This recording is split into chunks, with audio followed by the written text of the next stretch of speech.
जय श्री श्याम। लड्डू गोपाल जी के प्यारे प्यारे भक्तों, आप सभी का स्वागत है लड्डू गोपाल जी का यूट्यूब चैनल SR के टिप्स में। कैसे हैं आप सब? आशा करती हूँ कि आप बहुत अच्छे होंगे। तो देखिए प्यारे प्यारे भक्तों, आज फिर एक नई वीडियो के साथ, जिसमें आज हम लड्डू गोपाल जी की प्यारी प्यारी बातें करेंगे। अगर आपको लड्डू गोपाल जी की ये बातें पसंद आई तो एक सब्सक्राइब कर दीजिए और बेल आइकन प्रेस कर दीजिए।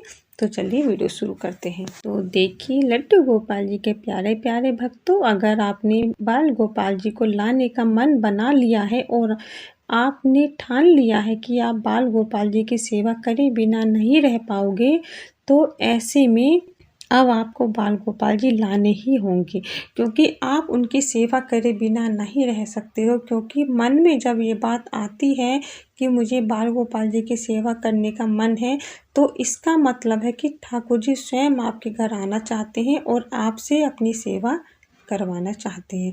तो बहुत अच्छी बात है। लेकिन इसके साथ साथ अगर आप, जैसे कि कुछ चीज़ें गलत होती हैं, जैसे कि लहसुन, प्याज, मांस, अंडा, ये सब चीज़ें जो होती हैं, अगर आप इनका सेवन करते हो या आपके घर में ये चीज़ें बनती हैं, तो इन चीज़ों में थोड़ा सा आपको बदलाव लाना होगा। अगर आप सेवन स्वयं इन चीज़ों का करते हो तो आपको इनका त्याग करना होगा, अगर आप बाल गोपाल जी की सेवा लेना चाहते हैं तो। आप बातें करते हैं कि आप इनका त्याग नहीं कर सकते। अगर आप इनका त्याग नहीं कर सकते हैं तो आप बाल गोपाल जी की सेवा ना लें तो ही अच्छा है, क्योंकि बाल गोपाल जी की सेवा करने के कुछ नियम होते हैं और किसी वजह से आप बाल गोपाल जी को लेकर आ जाते हो, कुछ दिन आप नियम अपना लेते हो लेकिन नहीं छोड़ पाते हो आप इन चीज़ों को, तो फिर बाल गोपाल जी की सेवा अच्छे से नहीं हो पाती है और बाल गोपाल जी नाराज़ हो जाते हैं, रूठ जाते हैं, खंडित हो जाते हैं, या कुछ भी हो सकता है, वो क्रोधित भी हो जाते हैं और फिर घर में उल्टे पुल्टे काम होने लगते हैं। तो फिर वही बात आती है कि ठाकुर जी को दोष देने लगते हैं। लेकिन अब आप एक बात बताएं, जब आपने उनको लाने का मन बना लिया और आपने किसी भी चीज़ का त्याग नहीं किया, क्योंकि आप नहीं छोड़ सकते हो, तो आप पहले अपने आप को बदलें, स्वयं को आप देखें कि आप उनके लायक हो। अगर वो आपके पास इतनी दूर से चलकर आना चाहते हैं, तो क्या आप उनके लिए थोड़ा सा भी अपने आप में बदलाव नहीं ला सकते? तो ये बातें आप मन में बनाकर देखिए। इसके साथ साथ किसी वजह से आपने अपने आप को रोक लिया, आपने अपने आप को बदल दिया, एकदम बदल दिया, क्योंकि जब सच्चे मन से, भक्ति भाव से हम बाल गोपाल जी को अपनाना चाहते हैं, अपना लेते हैं, तो फिर दुनिया की कोई भी चीज़ उनके सामने फीकी लगती है। चाहे वो कुछ भी हो, कुछ भी अच्छा नहीं लगता है, क्योंकि जिस चीज़ में खुशी हमारे बाल गोपाल जी की है, उसी में उनके भक्तों की खुशी होती है। जिस चीज़ का सेवन हमारे बाल गोपाल जी करते हैं, उसी का सेवन उनके भक्त कर कर खुश होते हैं। इस रास्ते पर हमारे बाल गोपाल जी चलते हैं, जो रास्ता हमारे प्रभु ने दिखाया है, उस पर चलने में जो आनंद उनके भक्तों को मिलता है, और कहीं उनको जाने की ज़रूरत नहीं होती, उन्हें आनंद नहीं आता है। तो ऐसे मन में अगर आपकी श्रद्धा भाव आते हैं, तो आप अपने बाल गोपाल जी को बिना सोचे समझे ला सकते हो, क्योंकि आप उनकी भक्ति में ज़रूर सफल होंगे। जिस व्यक्ति ने अपने मन को रोक लिया, अपने मन को बस में कर लिया, वो बाल गोपाल जी की सेवा कर सकता है और भव सागर से पार उतर सकता है। ये हकीकत की बात है। और अगर आपने इन चीज़ों का सेवन छोड़ दिया, आप बिल्कुल अपने बाल गोपाल जी की सेवा करने के लिए तैयार हैं, लेकिन घर के बाकी सदस्य इन चीज़ों को नहीं छोड़ सकते हैं और ना ही आपकी कोई बात मानते हैं। ये सब चीज़ें आपके घर में किचन में बनता है, तो अब आप बाल गोपाल जी की सेवा कैसे करें, कैसे आप उनका भोग बनाएं, क्या करें क्या ना करें, यहाँ ये बहुत ज़्यादा परेशानी ऐसे व्यक्तियों को होती है। तो देखिए, इसमें भी आपको कोई ना कोई रास्ता निकालना होगा। इसमें कोई बड़ी बात नहीं है, ज़्यादा घबराने वाली बात नहीं है, क्योंकि बाल गोपाल जी आपकी परेशानियों को भी समझते हैं और आपको भी जानते हैं कि आपके मन में जो भाव है उसको ही वो पहचान लेते हैं और उसी से वो सब चीज़ें ग्रहण कर लेते हैं। आपको अलग रसोई बनाने की ज़रूरत नहीं, आपको उनके लिए नए-नए पकवान बनाने की कोई ज़रूरत नहीं। आपके मन में जो भाव आता है अपने बाल गोपाल जी के प्रति, वो उसी से भोग लगा लेते हैं।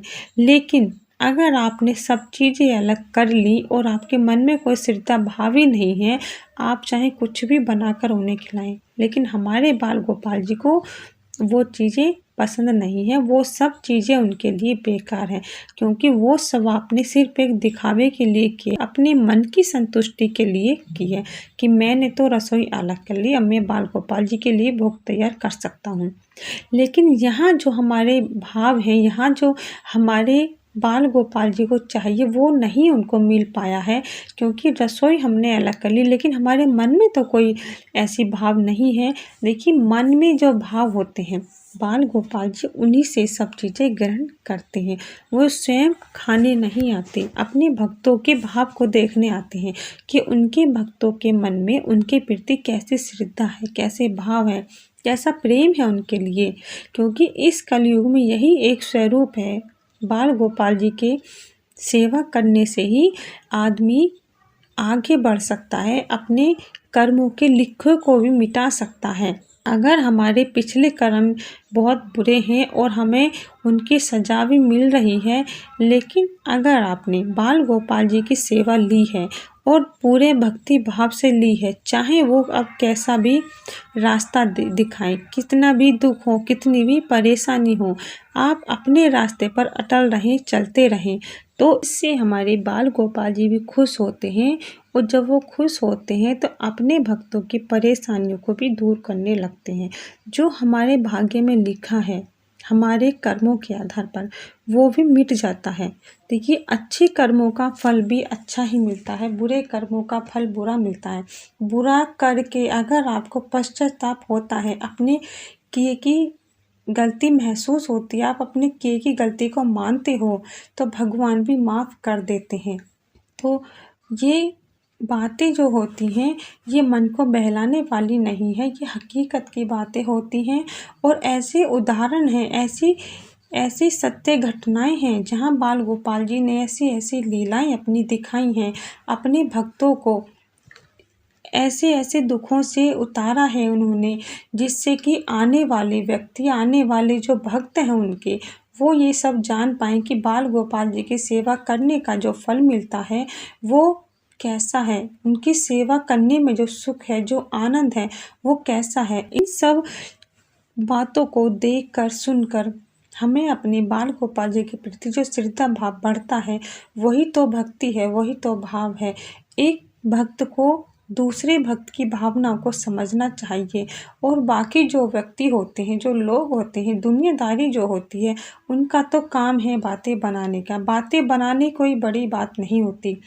तो ऐसे में अगर आप अपने बाल गोपाल जी की सेवा कर सकते हैं तो शौक से करें, लेकिन इतना ज़रूरी नहीं है कि आप अपने बाल गोपाल जी के लिए दूसरों को परेशान करें, कोई ज़रूरत नहीं। आप अपने बाल गोपाल जी की सेवा अपने बल पर लाएं, अपने भरोसे पर लाएं, चाहे कोई कुछ भी खाए, कुछ भी बनाए। बस थोड़े नियम आपको अपनाने होंगे कि बाल गोपाल जी के बर्तन उन चीज़ों से अलग हों और बाल गोपाल जी के जो रहने का स्थान है वो शुद्ध और पवित्र हो।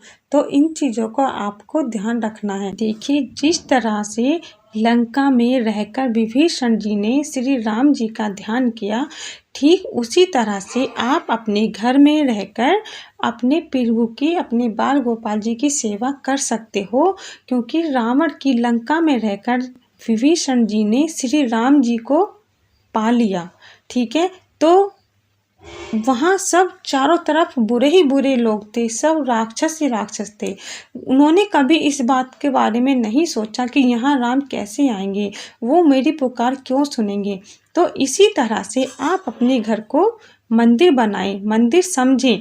चाहे आपके घर के सदस्य कुछ भी खाएं, कुछ भी ना खाएं, इससे कोई फर्क नहीं पड़ता है। आपको विभीषण की तरह अपनी भक्ति पर अटल रहना है और अपने बाल गोपाल जी की सेवा करनी है। तो लहसुन प्याज खाना, अंडा मांस खाना, इससे कोई फ़र्क नहीं पड़ता है। अगर आपकी भक्ति, आपकी श्रद्धा, आपके भाव सच्चे हैं तो आप अपने ठाकुर जी की सेवा निश्चित होकर करें। कोई भी आपको कुछ नहीं कह सकता है और आपके घर के सदस्य, आपके घर के माहौल भी धीरे धीरे हो सकता है बदलने लगे। जब ठाकुर जी की कृपा बरसने लगेगी और उनको देखने लगेंगे कि हाँ, बाल गोपाल जी की कृपा से जो आनंद उस घर में होगा, जो एक माहौल उस घर का बनेगा, तो आप स्वयं ही देख लीजिए, आपको खुद पता चल जाएगा। तो आप ऐसा करके ज़रूर देखें। इसी के साथ जय श्री श्याम, राधे राधे।